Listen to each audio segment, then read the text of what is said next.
श्री शिवाय नमस्तुभ्यम। हर हर महादेव। महाराज, आप सभी लोग जानते हो 1 अक्टूबर 2025 यानी कि बुधवार को इस नवरात्रि की दुर्गा नवमी यानी कि महानवमी पड़ रही और नवरात्रि का 9वां दिन भी है। शारदीय नवरात्रि आश्विन माह की दुर्गा नवमी है और यह सबसे बड़ी तिथि है क्योंकि यह आश्विन माह में पड़ने वाले तिथि है और यह नवरात्रि का सबसे बड़ा दिन है।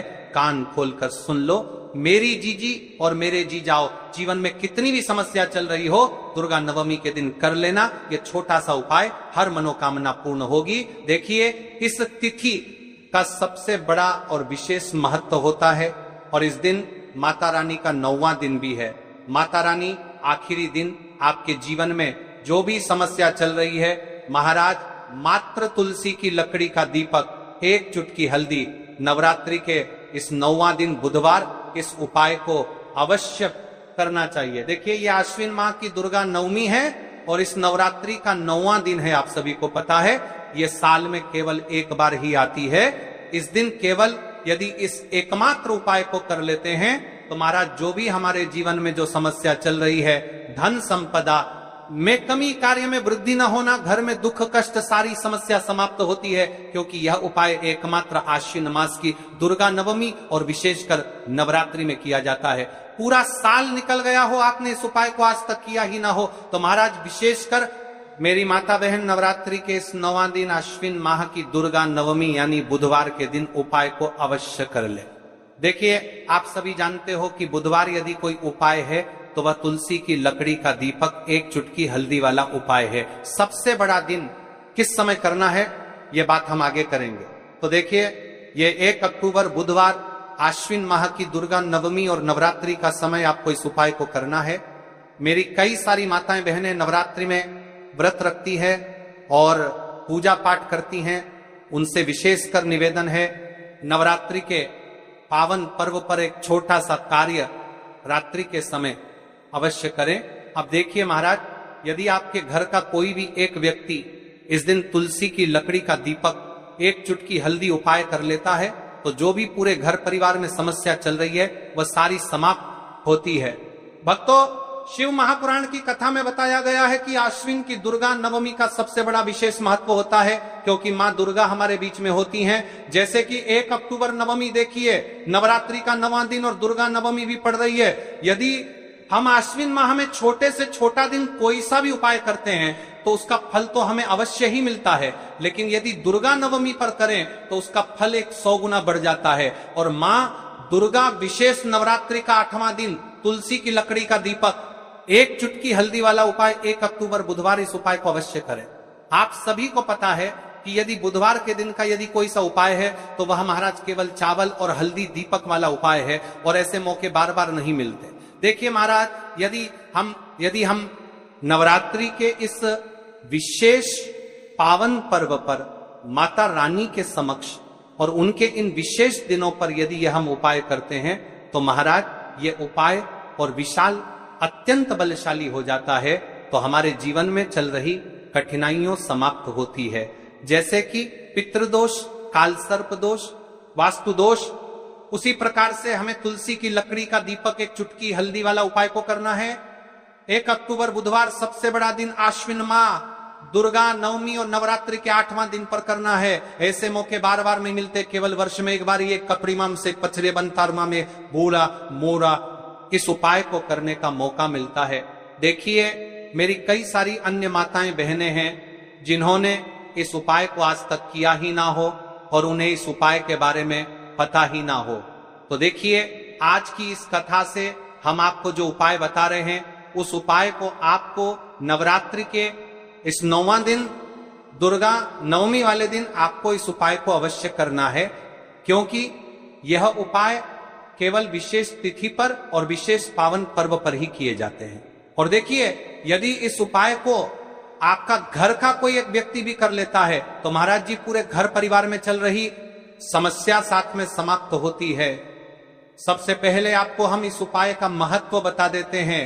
तुलसी की लकड़ी का दीपक घर में माता लक्ष्मी का स्थायी वास करती है क्योंकि यह समर्पण वाला उपाय है और इस उपाय को हम नवरात्रि के 9वां दिन पर कर रहे हैं। तो महाराज यदि लक्ष्मी की समस्या है तो वह समस्या भी समाप्त होगी, जो आपकी मुश्किल समस्या समाप्त होती हैं। और एक चुटकी हल्दी ये शुभ का संकेत है, यानी विवाह में अड़चन आ रही है या फिर कोई कार्य में, तो उसमें अवश्य सफलता प्राप्त होगी। इस उपाय को करने का तो फल हमें मिलता ही है, लेकिन यदि किसी विशेष तिथि पर किया जाए तो उसका भी हमें फल प्राप्त होता है। आश्विन माह ये महीना मां दुर्गा को समर्पित है।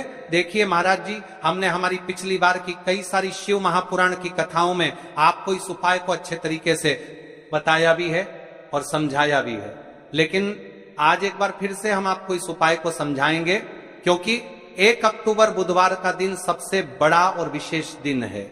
देखिए, यदि आपने इस मात्र तुलसी की लकड़ी का दीपक, एक चुटकी हल्दी वाला उपाय को कर लिया, तो आपको इस उपाय का वह फल मिलेगा जिसकी आपने कभी कल्पना भी ना करी होगी।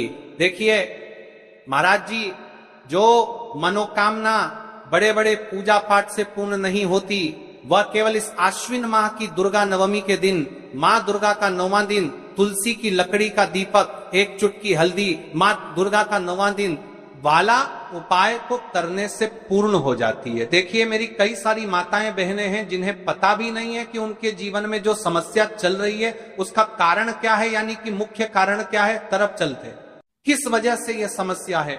मतलब भाई जीवन में जो अटकने आती हैं, जिनका कारण अक्सर हमें पता ही नहीं चलता।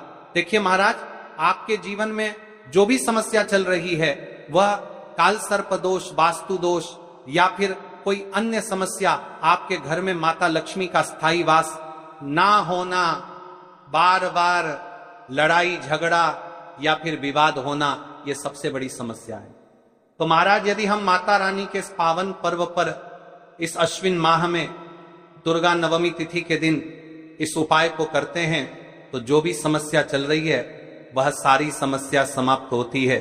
इस उपाय को आपको किस प्रकार करना है, सामग्री कहां से लेनी है, किस समय करना है, कैसे करना है, ठीक है, तो आपको इस कथा के अंतिम तक बने रहना है। देखिए, हम राशि से जुड़ा भाग्य भी बता रहे हैं और भाग्य में चल रही परेशानियों को भी बता रहे हैं। तो यदि आप अपनी राशि से जुड़ा भाग्य जानना चाहते हैं तो अपना नाम और अपनी राशि कमेंट बॉक्स में अवश्य लिखें। तो चलिए भक्तों, अब उपाय की ओर चलिए। महाराज जी, अब चलते हैं उस विशेष उपाय की तरफ जो आपको कल इस विशेष तिथि पर करना है।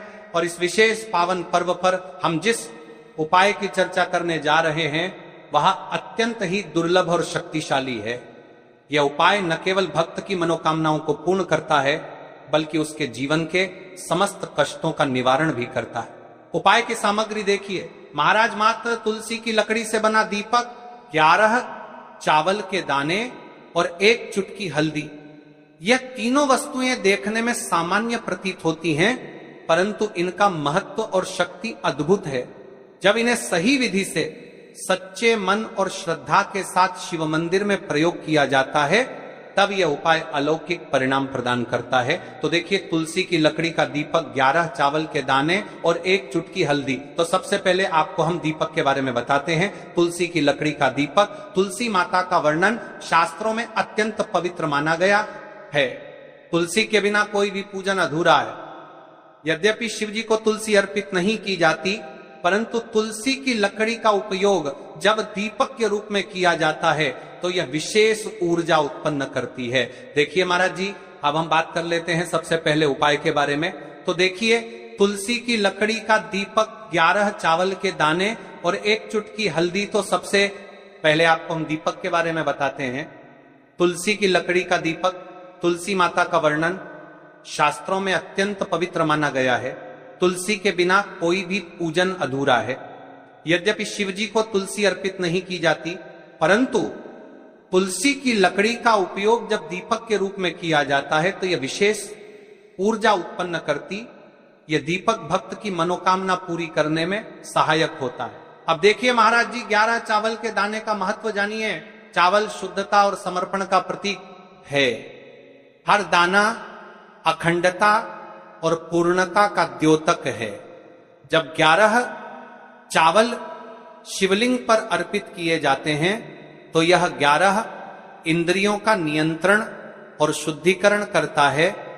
मात्र 1 चुटकी हल्दी एक चुटकी हल्दी, हल्दी मां भगवती का प्रिय है और ये आयुर्वेद और पवित्रता का प्रतीक है। शास्त्रों में कहा गया है कि जहां हल्दी का प्रयोग होता है वहां मां लक्ष्मी का वास होता है। इसलिए जब इस हल्दी का प्रयोग शिव मंदिर में किया जाता है तो यह शिव शक्ति और लक्ष्मी दोनों की कृपा प्रदान करता है। कई सारे लोग प्रश्न करेंगे कि महाराज जी ना ही शिव जी को तुलसी समर्पित कर सकते हैं और ना ही इस उपाय को किया जाता है। तो देखिए, इस उपाय को आपको शिव मंदिर की चौखट पर करना है। ये जो दीपक हम प्रज्वलित करेंगे ये शिव मंदिर की चौखट पर करेंगे। तुलसी का संबंध आध्यात्मिक शांति, मानसिक स्थिरता और रोग नाश से है। जब तुलसी की लकड़ी का दीपक जलता है तो घर या मंदिर के आसपास की नकारात्मकता तुरंत दूर हो जाती है। तो देखिए महाराज जी, आपको इस तुलसी की लकड़ी के दीपक के बारे में हम आपको सबसे पहले बताते हैं। हालांकि आपके तीनों उपाय को साथ में ही करना है, लेकिन सबसे पहले और प्रथम तुलसी की लकड़ी का दीपक तो देखिए। तुलसी की लकड़ी प्राप्त करना, यदि घर में तुलसी का पौधा है तो उसकी जड़ के पास की नरम लकड़ी लेनी है। यदि घर में तुलसी का पौधा नहीं है तो बाजार से भी तुलसी की लकड़ी खरीदी जा सकती है। कई सारे घरों में तुलसी का वृक्ष नहीं होता है, तो आप यह भी कर सकते हैं। ध्यान रहे, यदि आप किसी और के घर से ले रहे हैं तो उसे दक्षिणा अवश्य दें। बिना दक्षिणा के तुलसी लेना अशुभ माना जाता है। लकड़ी को तैयार करना, तुलसी की लकड़ी को छोटे टुकड़े में काटकर उसकी बत्ती बनानी है। उस बत्ती पर कपास रुई लपेटना है ताकि वह दीपक में ठीक से जल सके। अब यहां पर महाराज जी, कई सारे लोग प्रश्न करते हैं कि दीपक हमें आटे का लेना है या फिर हमें दीपक मिट्टी का लेना है। तो देखिए, आपको मिट्टी का दीपक का प्रयोग करना है क्योंकि हम तुलसी के लकड़ी के दीपक वाला उपाय कर रहे हैं। ठीक है, दीपक केवल मिट्टी का होना चाहिए। पीतल, कांसे या किसी और धातु का दीपक इस उपाय में उपयोग नहीं करना। मिट्टी का दीपक धरती तत्व का प्रतिनिधित्व करता है और यह शिव पूजन में सबसे उत्तम माना जाता है। अब देखिए महाराज जी, हमें तेल का किस प्रकार प्रयोग करना है। तो देखिए, तेल का प्रयोग इस दीपक में तिल का तेल या घी का प्रयोग करें। तिल का तेल पापों का नाश करता है और घी समृद्धि व शांति का वास कराता है। अब कई सारे लोग प्रश्न करते हैं कि महाराज जी, आपने हमें यह तो बताया ही नहीं कि कितने दीपक का उपाय करना है, आखिर दीपक कितने बने हैं। तो देखिए, कितने दीपक जलाने चाहिए। यदि समस्या बहुत बड़ी है, जीवन में गहरा संकट है, तो 5 दीपक जलाने चाहिए। यदि सामान्य कामना है तो 1 दीपक भी पर्याप्त है। हर दीपक जलाते समय यह भावना रखें कि हे भोलेनाथ, यह दीपक मेरी अंधकारमय जीवन राह को प्रकाशमय करे। जेके महाराज जी, तुलसी के लकड़ी के दीपक वाला उपाय है, यह कोई साधारण उपाय नहीं है। तो आपको क्या क्या सावधानी बरतनी है? दीपक को शिवलिंग पर प्रत्यक्ष रूप से न रखें, इसे मंदिर की चौखट पर या बनाए गए स्वस्तिक पर रखें। दीपक जलाते समय मन में शुद्ध भाव होना चाहिए। दीपक बुझने के बाद उसकी राख को पवित्र स्थान पर ही विसर्जित करें महाराज जी। जैसे ही तुलसी की लकड़ी का दीपक जलता है, वैसे ही साधक को एक अलग ही शांति का अनुभव होता है। मन का तनाव समाप्त होता है। आंखें बंद करके जब दीपक की लौ के सामने बैठते हैं तो लगता है कि यह लौ सीधे आत्मा से संवाद कर रही है। लौ मानो भगवान शिव के आशीर्वाद का प्रतीक बन जाती है। अब देखिए महाराज जी, हम बात कर लेते हैं 11 चावल के दाने वाले उपाय के बारे में। ठीक है, 11 चावल का धार्मिक महत्व महाराज जी। चावल अन्न केवल भोजन का साधन नहीं है, बल्कि इसे पूर्णता, शुद्धता और अखंडता का प्रतीक माना गया है। वेदों और पुराणों में अन्न को अन्न देवता कहा गया है। अन्नम ब्रह्मेति व्यजानात, यह उपनिषद का कथन है। अर्थात अन्न स्वयं ब्रह्म है। इसलिए जब भक्त शिव जी को चावल अर्पित करता है, वह केवल एक दाना नहीं चढ़ाता, बल्कि अपनी आत्मा और जीवन का समर्पण करता है। अब सबसे महत्वपूर्ण प्रश्न उठता है कि एक चावल ही क्यों शास्त्रों में कहा गया है कि मनुष्य के शरीर में 11 इंद्रियां होती हैं। जब भक्त 111 चावल के दाने शिव जी को अर्पित करता है तो वह अपनी 11 इंद्रियों को भगवान को समर्पित करता है। यह समर्पण साधक के भीतर शुद्धि और संयम लाता है। अब देखिए महाराज जी, चावला के दाने कहाँ से लेने हैं, कैसे लेने हैं, इस बात पर चर्चा कर लेते हैं, क्योंकि कई सारे लोगों को मन में यह भी प्रश्न रहता है। घर में रखे चावल का प्रयोग किया जा सकता है, चाहो तो दुकान से भी ले सकते हो। ध्यान रहे, चावल अखंड और शुद्ध होने चाहिए। टूटे हुए दाने अशुभ माने जाते हैं। 11 दानों को अलग करके एक छोटे डिब्बे या पुड़िया में सुरक्षित रखना है। चावल अर्पण की विधि। अब सुनिए महाराज जी, ग्याला चावल के दानों का प्रयोग कैसे करना है।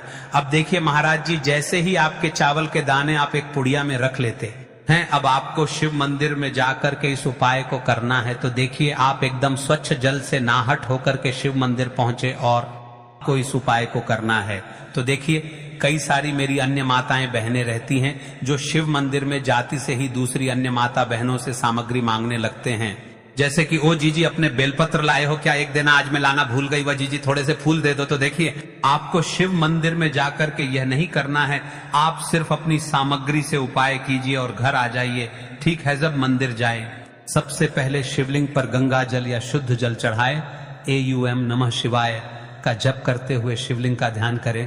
अब सबसे पहले एक चावल का दाना गणेश जी के स्थान पर अर्पित करें, क्योंकि गणेश जी बिना हर कार्य अधूरा है।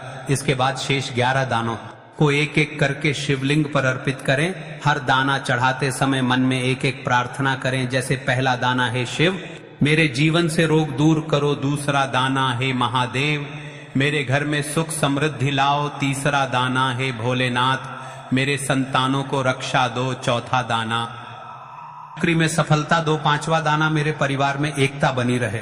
इसी तरह हर दाने पर अपनी मनोकामना रखनी है, भावनाओं की शक्ति। राज जी, यह ध्यान रखना बहुत जरूरी है कि चावल अर्पण करते समय मन शुद्ध होना चाहिए। अगर चावल चढ़ाते समय मन में संदेह होगा तो उपाय फल नहीं देगा, लेकिन यदि दानों को अर्पित करते समय हृदय से प्रार्थना होगी तो भगवान शिव तुरंत सुनेंगे। चावल का आध्यात्मिक प्रभाव, चावल का रंग सफेद है, यह शांति और पवित्रता का प्रतीक है। जब सफेद चावल शिवलिंग पर चढ़ाए जाते हैं तो यह साधक के जीवन से अज्ञान और अशांति को मिटाकर ज्ञान और सुख प्रदान करता है। 11 दाने सामूहिक रूप से पूर्णता का भाव लाते हैं। प्रत्येक दाना चढ़ाते समय यह मंत्र बोल सकते हैं, ओम त्र्यंबकम यजामहे सुगंधिम पुष्टिवर्धनम उर्वारुकमिव बंधनान मृत्योर्मुक्षीयमामृतात्, या केवल ओम नमः शिवाय का जाप भी पर्याप्त है। उपाय करते समय अनुभव, जब भक्त एक एक चावल का दाना अर्पित करता है तो वह अनुभव करता है कि उसका हर बोझ, हर कष्ट शिव जी को सौंप रहा है। हर दाना एक प्रतीक है दुख का बोझ हटाने का और सुख का द्वार खोलने का। अब देखिए महाराज जी, हम बात कर लेते हैं चुटकी है हल्दी के बारे में, यानी एक चुटकी हल्दी के उपाय के बारे में। तो देखिए, हल्दी का धार्मिक महत्व। महाराज जी, हल्दी केवल रसोई की सामग्री नहीं है, यह भारतीय संस्कृति, आयुर्वेद और अध्यात्म तीनों का अभिन्न अंग है। हल्दी को संस्कृत में हरिद्रा कहा गया है।